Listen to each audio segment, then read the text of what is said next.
Okay, hi, welcome back. So I got myself a tripod, so hopefully these videos are gonna look a bit more professional now.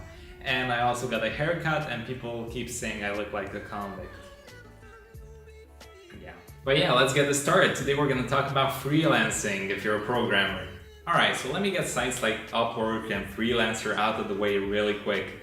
I would say, like, you might have tried them, you might even got rejected on them. But generally, I would say avoid these. There are way better ways to get clients. And the reason why is, well, you might sign up for it, you might want to start and you find like a job posting and you want to do it. And you apply, let's say, for $15 an hour. And then somebody else is gonna bid for $10 per hour with a lot of experience. And then you're gonna stay and just regret learning everything. Yeah, there's unfortunately not much you can do about it. Third world countries are gonna charge way less money and they're gonna be just fine. Alright, so now let me quickly tell you how I started getting into freelancing. I'm gonna talk about web development now because that's my strength. So here where I live now, we have a hotel like 50 meters that way or 120 feet. Am I stupid? But yeah, so what I did was basically search their website online and I didn't find anything. So what I did, just talked to them. They said, hey, do you want me to build your website? They said yes. Great. Now did I ask for money? Ooh, that's a good question. No. Ed, but you said that freelancing, like on Upwork, gets you like barely any money, and now you say you don't get any money? What you talking about? Okay, let's relax, let's calm down. Here's the reason why. I'm building a website for a real hotel. It's gonna give me real world experience. So if I put my effort in and try to build this as the best way I can, it's gonna be the coolest hotel site ever, then I can go and approach other companies and other hotels or whatever and say, hey, look, show them this website that you just built, real website, real hotel, and I'm gonna say, hey, look, I can build you this or even better. Here are my prices. If you're interested, let me know. So yes, one or two, you might have to do it for free. Unfortunately, there's not much you can do because if you don't have anything to show, a lot of people are just not gonna buy your product basically, right? But once you have something to show, and it's, especially if it's really good, or if the first hotel or whatever business again you approached and you did them for free, they might recommend you to other people.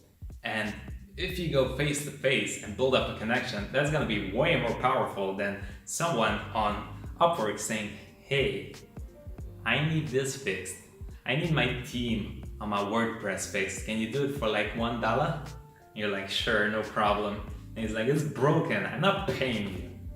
Alright, but what about like game development and other things? You can't just walk up to random people and say, hey, you want a game? Well, obviously not.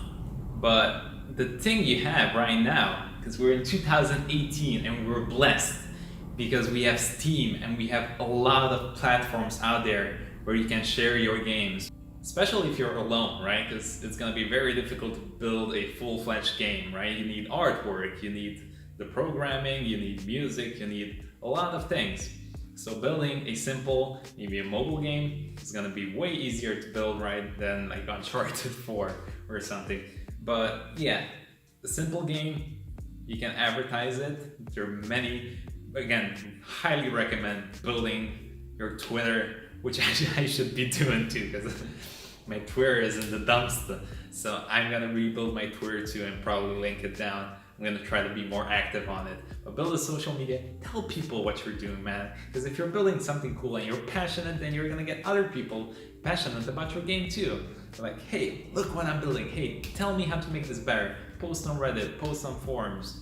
I guess forums don't really exist anymore, so post on Reddit. Get hate comments. But yeah, if you're vocal and you're gonna build a small following, hey, a lot of people are gonna be interested in your game and they're gonna buy it, okay? But that's not even necessary. Sometimes on mobile apps, right, you can do it for free and just add ads in it, right? So you get ad revenue. So again, this applies generally to any kind of programming, right?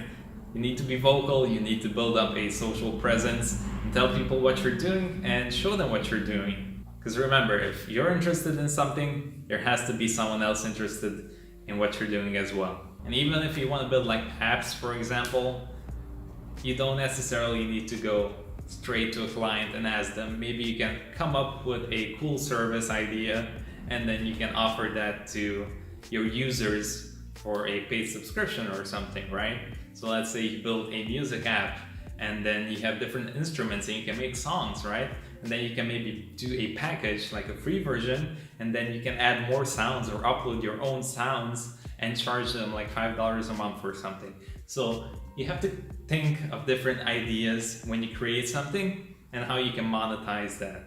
So you might do free version, which I highly recommend a lot of the time, so people can see and experience your app, and if they really like it, then they can get more benefits by paying for a small fee. Alright, I hope this was helpful in any way. I want you to let me know down in the comments below if you have ever done some kind of freelance work, or if you're working for a company. Tell me how's it going for you. Leave a subscribe if you like this stuff. Hopefully everything looks a bit nicer. But yeah, thanks again, and I'll see you very soon.